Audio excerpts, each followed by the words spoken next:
Mas a gente vai começar falando da nossa saúde. E, gente, saúde é coisa séria, a gente não pode brincar com ela, né? E como eu já adiantei, vamos falar sobre joelhos. E eu recebo aqui um especialista nesse assunto, que já traz pra gente todas as explicações. Ele é membro da parte de retaguarda cirúrgica do Hospital Albert Einstein e sírio-libanês, Dr. Bruno Li. Eu gosto tanto quando você vem, que eu aprendo mesmo, viu? Seja muito bem-vindo. Obrigado. Vamos sentar aqui? Vamos sim. Para a gente começar a conversar sobre o joelho. Encontrei o Dr. Bruno no elevador e já falei, ai, que bom que esse é o assunto, porque hoje meu joelho chorou. Eu fui para a escada e o bichinho falou, ai. Aí ainda bem que a minha professora estava do meu lado, ela falou, não faz não força, você está sentindo dor, para. Sim, a dor é um sinal importante, né? É isso sempre mesmo? Quando é o aviso do corpo pra gente que alguma coisa não está correta, né? Que a gente está sobrecarregando. Dor no joelho, geralmente a gente separa em duas principais, fora os traumas, né? Duas principais categorias. Os problemas que são degenerativos, que vão piorando ao longo do tempo, principalmente com o avançar da idade, e os problemas que são mais por sobrecarga. Entre os problemas degenerativos, os principais são artrose, condromalácia, as lesões degenerativas de menisco. E entre as sobrecargas, as principais são as sobrecargas anteriores, né? Tendinite patelar, as mediais, a tendinite da pata de ganso e a lateral, que é a dor no trato iliotibial e as posteriores também. Bom, eu sempre gosto de entender um pouquinho quais são as causas desses problemas. Existem causas mais frequentes para essas dores no joelho? As causas, a gente abre um leque enorme, né? Então, geralmente, a principal coisa que o pessoal confunde é artrite e artrose. Todo mundo fala, eu tenho artrite e artrose, como se fosse a mesma coisa, né? Na verdade, assim, a artrose, que é uma das principais causas de dor na população de idade um pouco mais avançada, é o desgaste das articulações. Então, a artrose, ela pode ser causada por uma série de motivos. A gente tem até algumas imagens, né? É legal que a gente pode ir colocando, e aí você que está assistindo ao programa já vai acompanhando, tá certo? Sim. Então, na artrose, a cartilagem vai se desgastando, os meniscos vão se degenerando, isso pode ser causado desde pela pessoa ter tido uma fratura prévia, ter tido uma infecção, e entre essas várias causas estão as doenças inflamatórias autoimunes, que são as artrites, né? Normalmente, então, a artrose é mais pro lado externo, dói desse lado? Não, geralmente ela é global. Ah, é no joelho todo? Isso. E aí existem artroses, quando ela é mais do lado externo. Já viu pessoas que ficam com o joelho em valgo, que chama? Sim. Joelho em X? Na verdade é porque a parte lateral se desgasta antes, e aí a cartilagem vai se afilando e o eixo vai alterando. Mas eu também já vi o contrário. Eu tenho visto até muitos senhores com a perna aqui para fora, o joelho para fora, né? Como aquela coisa que a gente falava garrincha, né? Isso, que joelho de quem anda a cavalo, né? Que o pessoal chama. É quando afeta mais a parte medial, a de dentro. Então ela vai gastando e o eixo vai virando para dentro. Então ela pode acontecer em qualquer parte do joelho? Em qualquer parte do joelho. Ou uma artrose Normalmente, geral. vamos por parte, já que eu estava falando de causa. Sim. Quais são as principais causas para artrose? Principais causas é o avançar da idade, né? Isso aí, com o avançar da idade, principalmente pessoas sedentárias, existe uma sobrecarga e aí a cartilagem ela vai se degenerando conforme o tempo passa. Isso significa que todo mundo vai ter artrose? Se todo mundo vivesse, por exemplo, 200 anos, todo mundo ia ter artrose, isso é inevitável, porque a cartilagem ela vai gastando. Existem situações em que pessoas têm uma propensão maior a ter antes. Então, entram fatores genéticos, excesso de peso, sedentarismo. Eu posso prevenir com uma alimentação especial? Alimentação especial específica para artrose, não. Não faz diferença? Não, na verdade não. Se eu comer bastante, sei lá, gelatina, mocotó... Na verdade, assim, a diferença, ela é muito pequena, teoricamente teria, né? Mas se for comparar efetivamente pessoas que ingerem ou não, ou então mesmo essas cápsulas de colágeno, assim, se fizer um estudo realmente para tentar ver uma diferença significativa, isso ainda não é muito comprovado. Não é comprovado, não, né? Não Mas é, tem gente é. que tem resultado. Tem gente que tem gente que não. Existem fatores que a gente não conhece também. Vamos lá, vamos continuar. Aqui eu acho que a gente já entendeu um pouco da artrose, né? Sim, sim. Qual que é a solução para quem tem artrose? Artroses mais iniciais, existem infiltrações, então hoje em dia se usa muito ácido hialurônico para tentar lubrificar um pouco a cartilagem, reduzir o processo inflamatório. Fortalecimento muscular e alongamento sempre essencial, mas para casos mais avançados, a solução é uma prótese de joelho, é uma artroplastia. É cirúrgica e não tem jeito. Cirúrgica. Porque, por exemplo, quem já não tem cartilagem, não adianta fazer infiltração de ácido hialurônico. Não né? adianta, o ácido hialurônico funciona até um certo ponto. Às vezes artroscopia, limpar alguma lesãozinha de menisco, mas para casos realmente avançados é só artroplastia mesmo. A gente mudou de plasma. Hã? Esse é diferente, né? Mas aquele outro tinha outras doenças, não? Será que é melhor voltar no outro para a gente não perder nada? Eu acho bom. A gente volta naquele anterior para a gente não perder.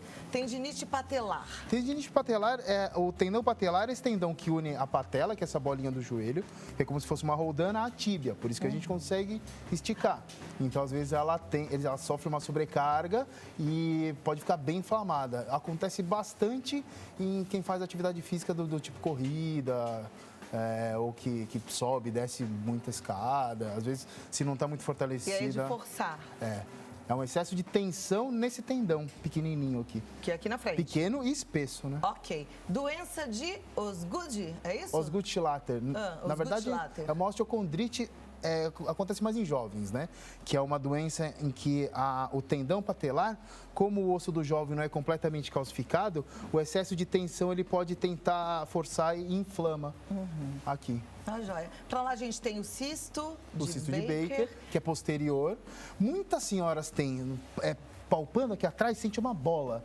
Às vezes tem senhoras que tem parece uma bola de ping-pong mesmo, grande. Na verdade, o cisto, ele é um cisto posterior, que muitas vezes está relacionado à artrose. Então, pelo desgaste, se forma uma fraqueza e aquilo vai enchendo de líquido. Muitas vezes é bem doloroso. E aí, tirando, resolve? Na verdade, muitas vezes tirando volta. Então, é mais tratamento conservador, fisioterápico, porque às vezes esse cisto ele pode reduzir. Perfeito. Bursite do bíceps femoral. O que é uma bursite? Tem gente que está com bursite no ombro, bursite no joelho. O que é bursite? Bursite, assim, sempre quando a gente tem uma pele que desliza sobre o osso, para a pele não ficar tritando até furar, existe uma lâmina líquida, que é chamada de bursa, como se fosse um lubrificante.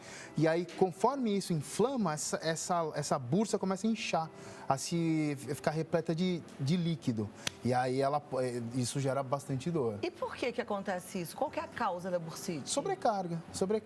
A bursite e a tendinite, elas se confundem porque elas têm tratamentos semelhantes, dores semelhantes e causas semelhantes. Então, muitas vezes acontecem ao mesmo tempo. A tendinite aqui do bíceps femoral, com bursite, no ombro a mesma coisa.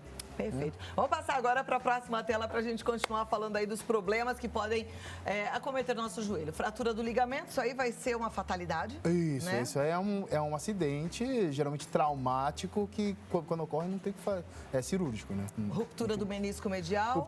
Então, a ruptura pode ser degenerativa, que ela vai piorando aos poucos, ou pode ocorrer em um trauma também. Muitas vezes ocorre junto da lesão de ligamento. Tá. Rompendo um ligamento ou rompendo o menisco, tem que fazer uma cirurgia, não tem outra solução? Geralmente é cirúrgico. Tá. Geralmente é cirúrgico. Bursite da pata de ganso seria só o local diferente, mas é a mesma coisa? Então, aqui existem 3 tendões que têm o formato de uma pata de ganso.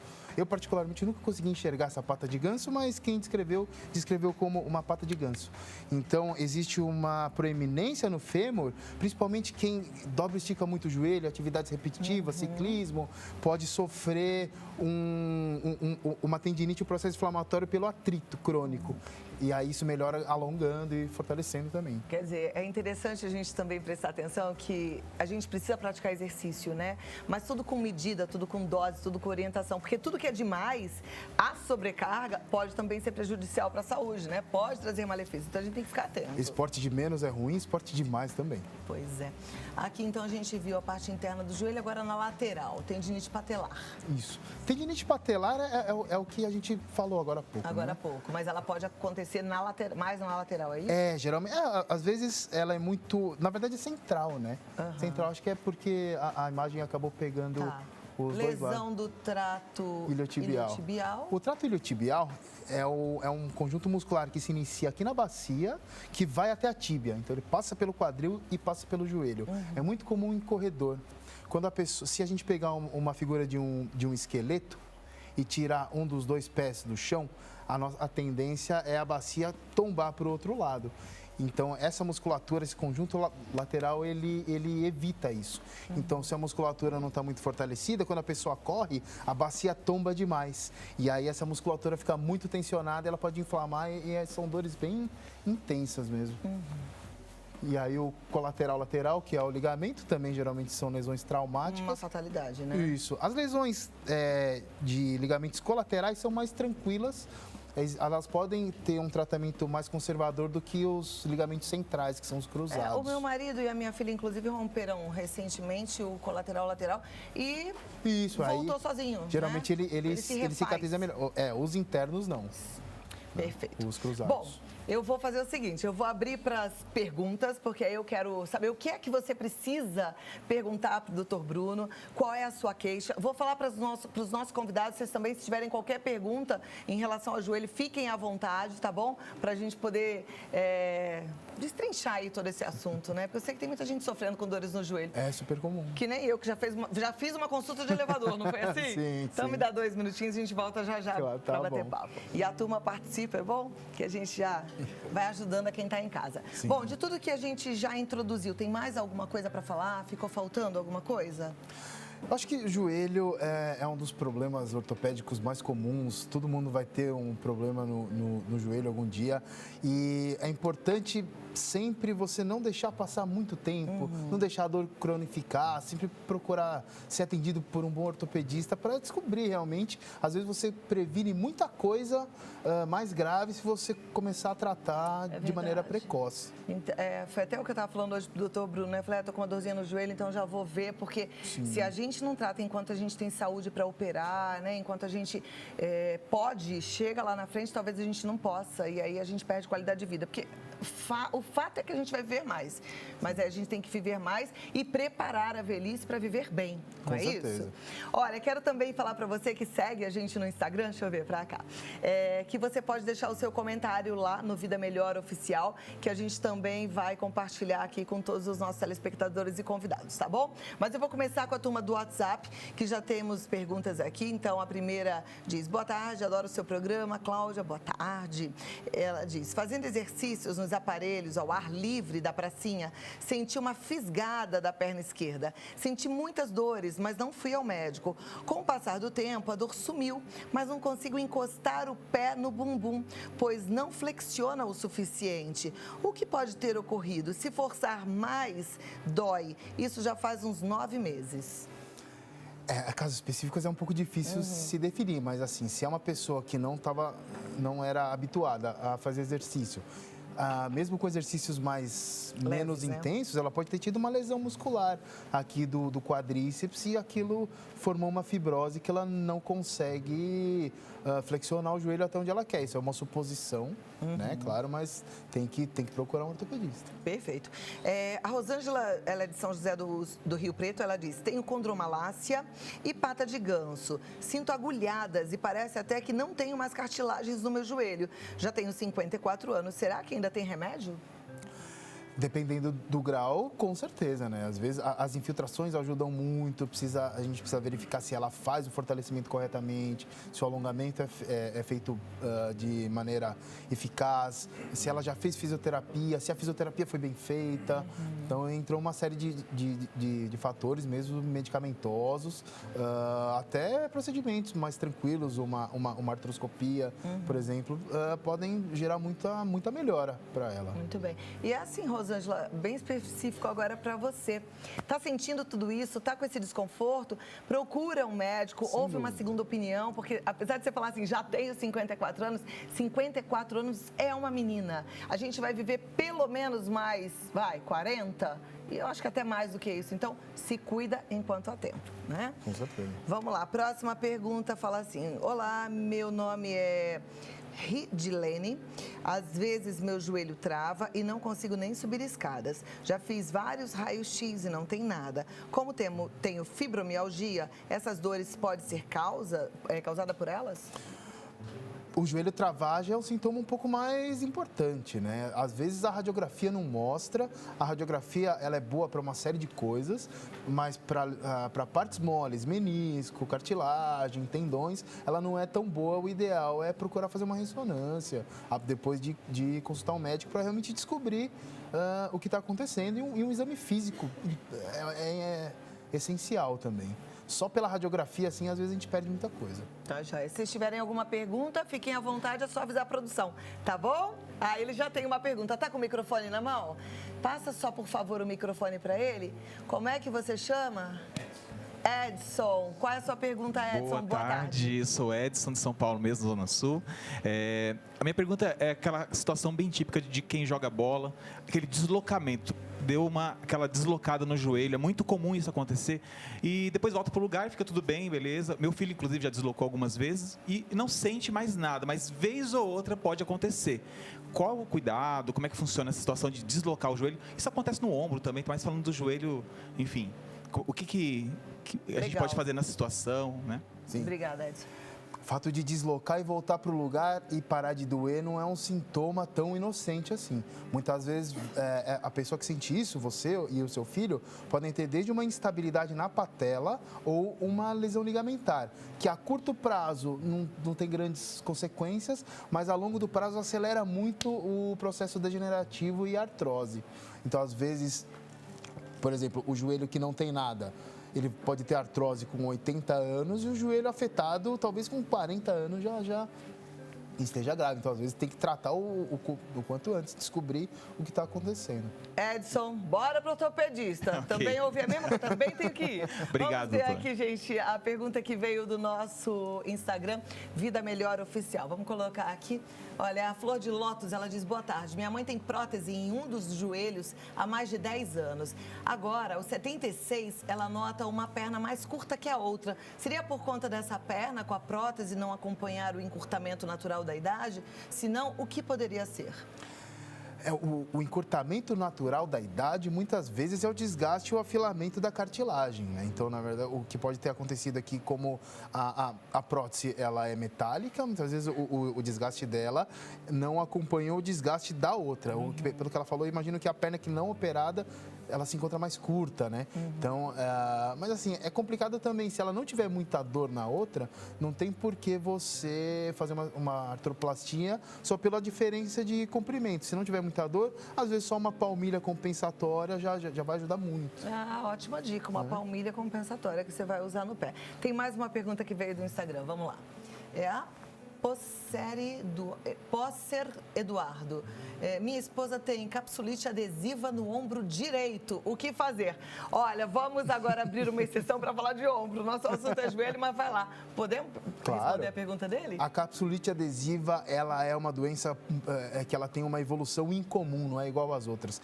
Ela apresenta uma dor muito, muito, muito intensa. A pessoa não consegue levantar da cama de dor às vezes, mas em algum momento ela melhora. E ela na grande maioria das vezes, do mesmo jeito que ela veio, muitas vezes ela acaba melhorando, se for capsulite adesiva mesmo. E aí, o que fazer? Tem que acompanhar, fazer fisioterapia, porque para justamente essa restrição de movimento não ficar permanente. Mas vai, volta e meia ela vai sentir dor? Não, ela piora, ela tem um período de alguns meses de uma dor um pouco mais intensa, e aí depois ela tem uma tendência a melhorar. Então, assim, ó, Eduardo, quando ela tiver com essa dor mais intensa, o que fazer? Mima, cuida, ama, tá bom? Vamos lá, tem mais? Tem. Célia Felipe Soares, por favor, pergunta sobre fascite plantar. Olha, turma, a gente começou falando de joelho, vocês estão abusando do doutor Bruno aqui, né? Fascite plantar, vamos falar de pés, então. Sim. Fascite plantar a gente falou algumas vezes, né? Hoje em dia, o conceito mais novo que se tem é uma sobrecarga por encurtamento da cadeia posterior, seja desde a planta do pé até a musculatura da panturrilha. Na grande maioria das vezes, a pessoa melhora fazendo alongamento. A questão é saber fazer o alongamento de maneira correta. Muitas vezes a pessoa faz de uma forma um pouquinho diferente que não funciona tanto. e persistir. Mas a tendência é que exista uma melhora. Ok. Fazendo Já que a certinho. gente falou de pé, vou aproveitar para perguntar aqui, uma pergunta para ajudar o meu pai, que está sempre assistindo ao programa. Ele teve um rompimento do tendão dos pés, né? Por conta do desgaste da idade. Tá. A única coisa a fazer a cirurgia ou tem alguma coisa que possa melhorar? Porque fica inchado, dói muito. Geralmente, quando já existe deformidade, por exemplo, se forem corrigidos somente os tendões, às vezes a deformidade ela permanece e aquele problema recorre. Então, na verdade, tem que analisar para ver se existe a deformidade para ela ser corrigida e aí tratar essa lesão dos tendões. Mas assim, como doenças do pé geralmente não são doenças que geram risco de vida, às vezes um tratamento conservador, uma palmilha, uma fisioterapia pode gerar uma melhora grande o suficiente para ele levar a vida de maneira satisfatória. Às vezes não, mas eu acho que em ortopedia é sempre melhor a gente tentar pelo mais simples e se não funcionar a gente vai avançando no tratamento. Perfeito. Temos mais perguntas aqui no vídeo. Vamos lá. Keila Maria da Silva Maria, boa tarde. Tenho artrite reumatoide. Faço tratamento com metrotexato e prednisona há muito tempo. Ainda sinto muitas dores, o que faço para melhorar? Esse é um caso de ortopedia? É mais um caso de reumatologia. De reumatologia, né? Sim, sim. Então, melhor a gente procurar nem bom falar do assunto e reumatologista. procurar um bom reumatologista, Sim. tá? A turma aí que está no programa, os nossos convidados, está tudo bem? Vocês têm alguma dúvida? Não? Então, eu quero te agradecer, doutor Bruno. Muito obrigada. É sempre muito bom. Eu acho que deu uma ajudada boa aí para quem está em casa. Eu acho que o lembrete mais importante foi o que você falou, né? Cuidar enquanto há tempo. Cuidar enquanto é tempo e procurar um profissional qualificado para avaliar. Perfeito. O doutor Bruno Li, ele tem um site que é o drbruno.li.com.br. Você entra lá, tem mais informações. Se você quiser seguir no Instagram, aliás, eu sempre falo, nosso convidado veio, já vai no Instagram, segue, deixa um recadinho carinhoso, né? Porque o tempo deles é bem precioso. Então, obrigada por estar aqui com a gente. É DR Bruno Li, lá no Insta, tá? E o telefone de contato é o 11 99797 0021. Uma ótima tarde, um lindo ano e até a próxima. Obrigado. Obrigada, doutor. Bom, né? Eu amo pauta assim. Eu gosto muito de entender de saúde, porque, como eu sempre falo, o nosso corpo é um presentão de Deus. Se a gente cuidar mais ou menos, é negligência nossa, né? Com o nosso presente. Temos que cuidar com muito carinho. Vocês concordam? Não é? É isso mesmo.